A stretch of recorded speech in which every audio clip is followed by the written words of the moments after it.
Hello everyone, welcome back. In this video, we'll be taking a look at invertible functions. So, invertible functions. So basically, what invertible function means that if there is a function f such that it takes values from capital X to capital Y, we say that f is invertible if there is some function g. There's some function g that takes the values back from y into x. It takes the value from y to x. So if we have a function right here which takes it from capital X to capital Y, so there's a function which takes the values f of so there's a function f of x that takes the values from x to y. So we say if it's invertible if there exists a function g that takes the same values back to x.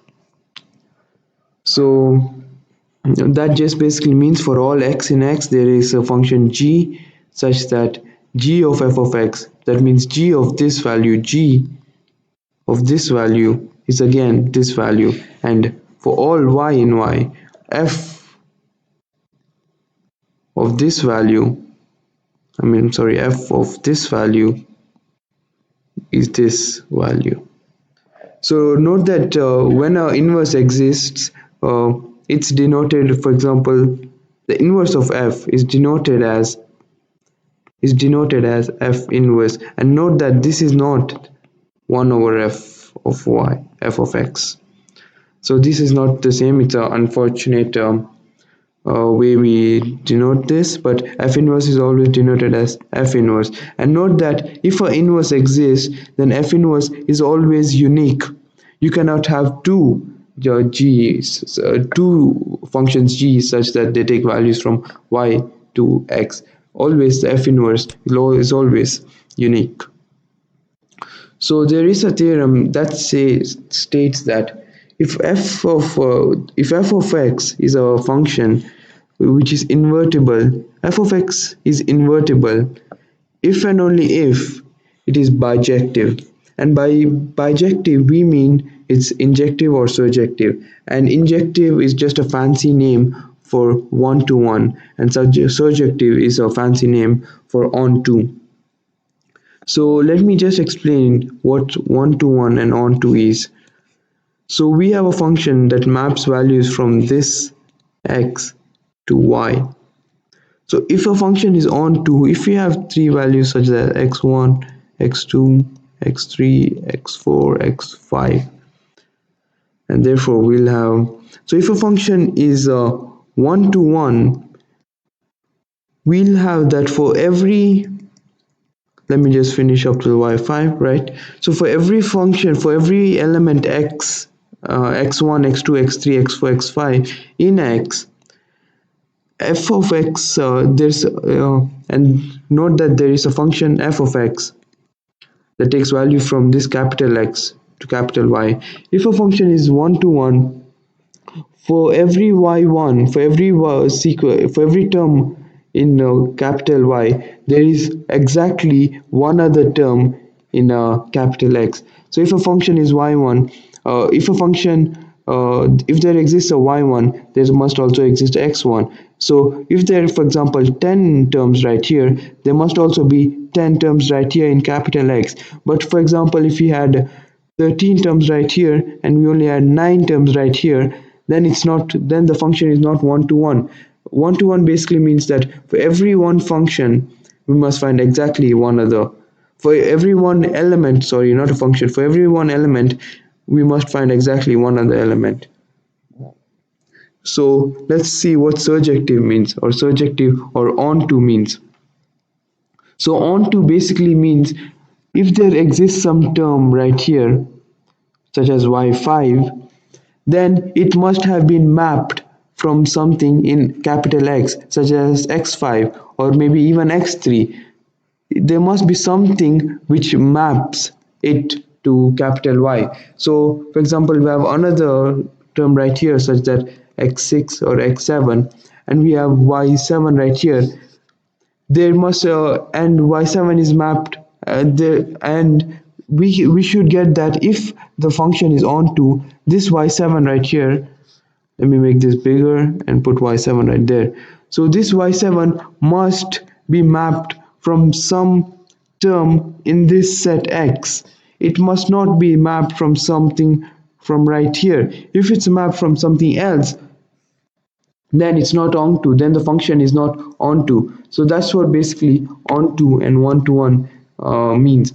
So a simple way to check if a function is one-to-one is to do the horizontal line test on any function. So for example, if you have a function here, let me take the function, this is x cubed, this is the graph of x cubed, and you just put a horizontal line or a ruler, and if this horizontal line, as you move this ruler up and down, the ruler should only touch one point in the graph.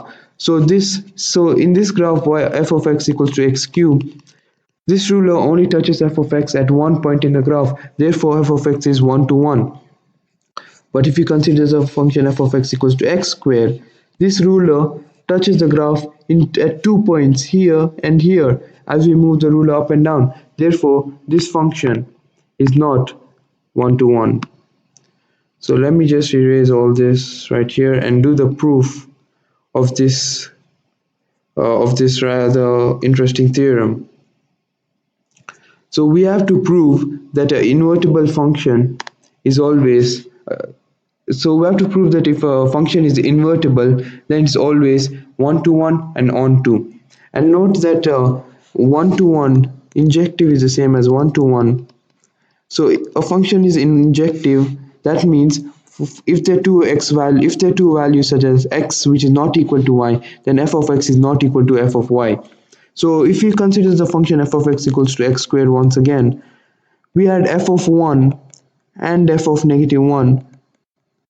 We have that 1 is not equal to negative 1, but f of 1 is equal to f of negative 1, as both of them are equal to 1.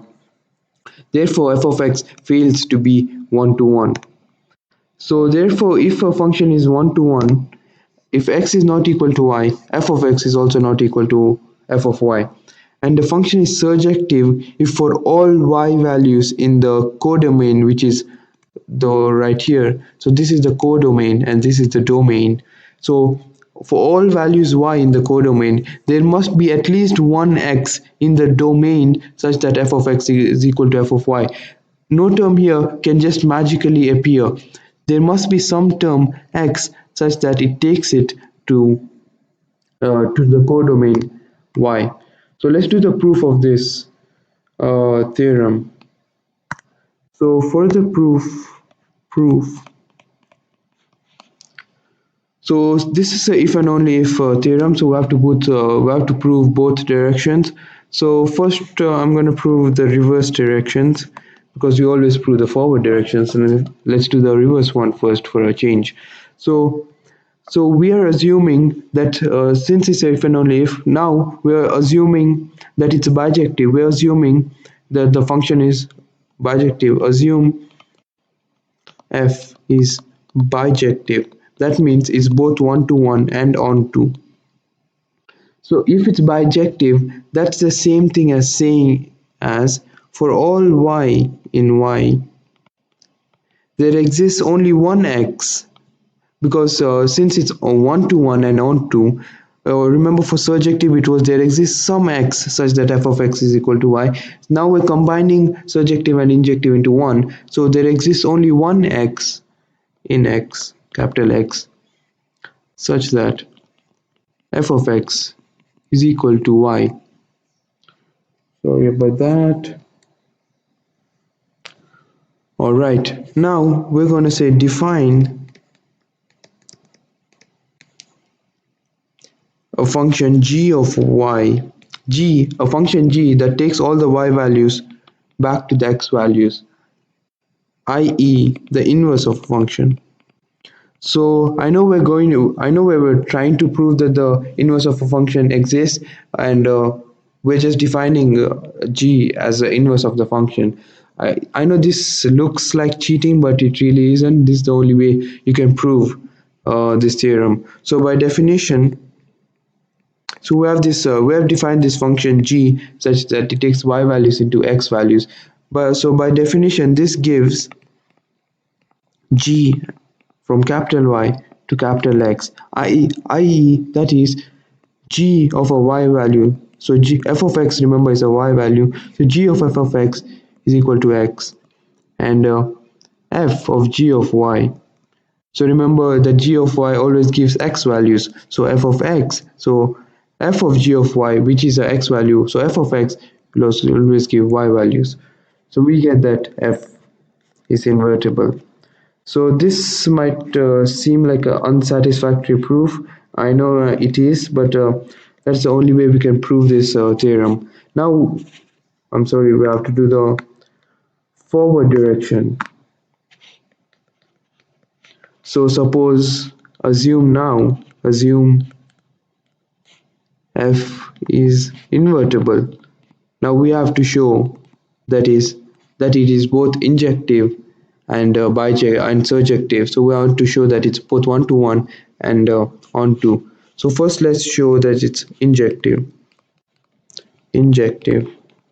So if f of x is equal to f of y, then remember we defined the function g right here, such that g of y is equal to x, and such that g of f of x is equal to x.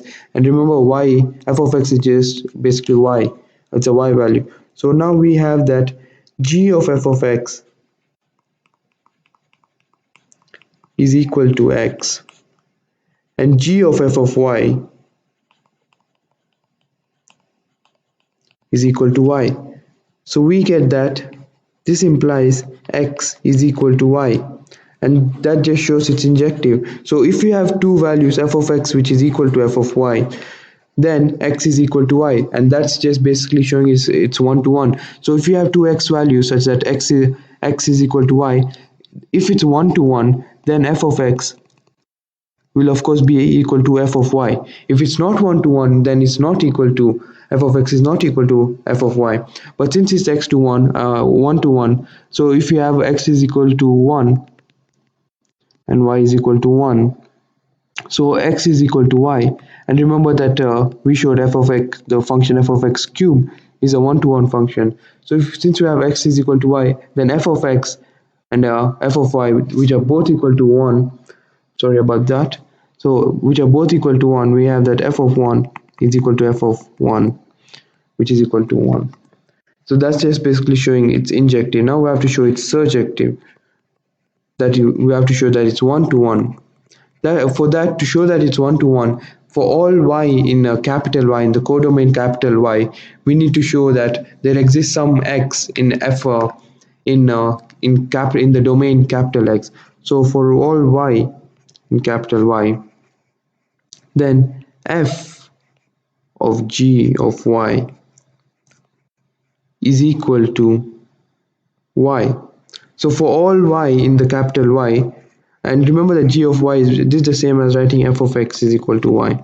So we know that the function f, because we are assuming f is invertible, remember, and uh, being invertible means that there is a function g such that g of f of x is equal to x, and g of y and f of g of y is equal to y. So we're using these two right here to prove that it's injective and surjective. So for all y in y, we're using now this part, we're using this part of the invertible definition to show that f of g of y is of course equal to y. And remember, g of y is x, g of y is a x value, and we know f of x is always equal to y. So we're showing that for all y in y, there exists some x value such that it's equal to y. And therefore, we have shown that injective and surjective. So we have shown both directions, and therefore we're done with the proof. So let's take a look at one last theorem before we end the video. So this theorem states that, so if let f of x be a continuous function with the domain AB, then if f of x has an inverse, then f of x is either strictly increasing or strictly decreasing. All right, so let's do the proof of this theorem. So we get that it's strictly increasing, so it's always going this way, it's increasing. So we don't get that it's increasing or decreasing or this way. So we get it's always strictly increasing or strictly decreasing. All right, so let's do the proof of this. So proof. So let's do a proof by contradiction. So to do a proof by contradiction, we assume f of x has an inverse. We assume f of x has an inverse and it's continuous, and we suppose for contradiction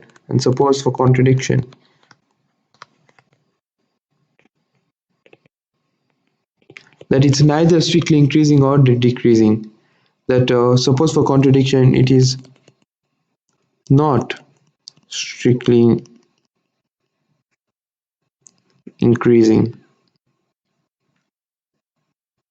or decreasing. All right, so there are three cases for us to consider right here. So the first case is when f of x1 is equal to f of x2 is, okay, let's say f of x1 is less than f of x2 is less than f of x3, but then is equal to f of x4 is equal to f of x5. So this case right here is not strictly increasing, and the graph of this more or less looks like this. And the second case is when f of x1 is less than f of x2, which is greater than f of x3. The graph of this sort of looks like this. We have f of x1 right here, f of x2 right here, and f of x3 right here. The third case is when f of x1 is less than, okay, I'm sorry about that. F of x1 is greater than f of x2, which is less than f of x3. So the graph of that looks like this. We have f of x1 right here, and we have f of x2, f of x3. So in all these three cases, we get that they're both, all three cases, we get that their function is not strictly increasing or decreasing. So without loss of generality, I'm going to just do this one case, and the proof of the other two cases are pretty much the same. So I'm doing this case. So when we're doing this case, there are two cases, there are two further sub cases to consider. The first one is when f of x1 is less than f of x3, and the second one is when f of x1 is greater than f of x3. So the graph of this we said more or less looks like this, and we have x1 right here and x3 right here, and we have x2. So we have f of x1 and we get f of x3 and we get f of x2. All right, so now I want you guys to forget about the graph because it'll confuse you, because we're doing a proof by contradiction. We're going to get something strange, and the graph really won't make sense from now. So we have f of x1 being less than f of x3. So let's see what we can. So we have f of x1. So we're doing this case first. So we have f of x1 being less than f of x2 being less than f of x3. All right. No, being greater than f of x3. So let me just erase the graph because it's gonna confuse you guys right here. So this is the same.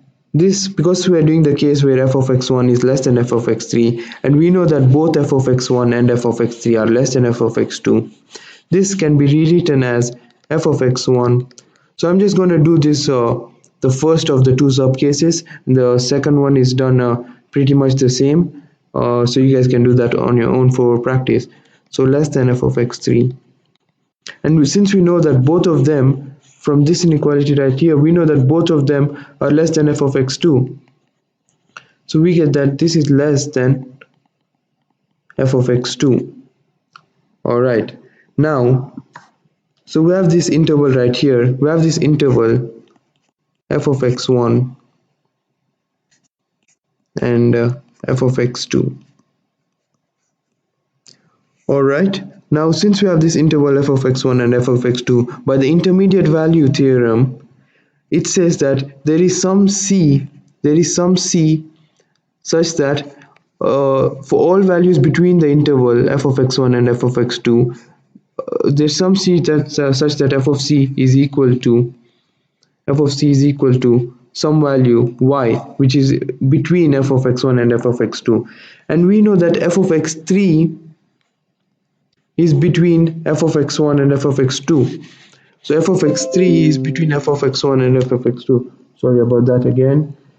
My notifications are really disturbing today. So f of x3 is between f of x1 and f of x2. So there is some c such that f of c is equal to there's some c such that f of c is equal to f of x3.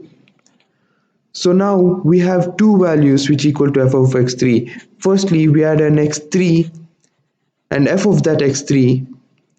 We had x3 such that f of that x3 is equal to f of x3, and we have a c by the intermediate values theorem. We have a c such that f of c is equal to f of this x3, and we know that this c is not the same as x3.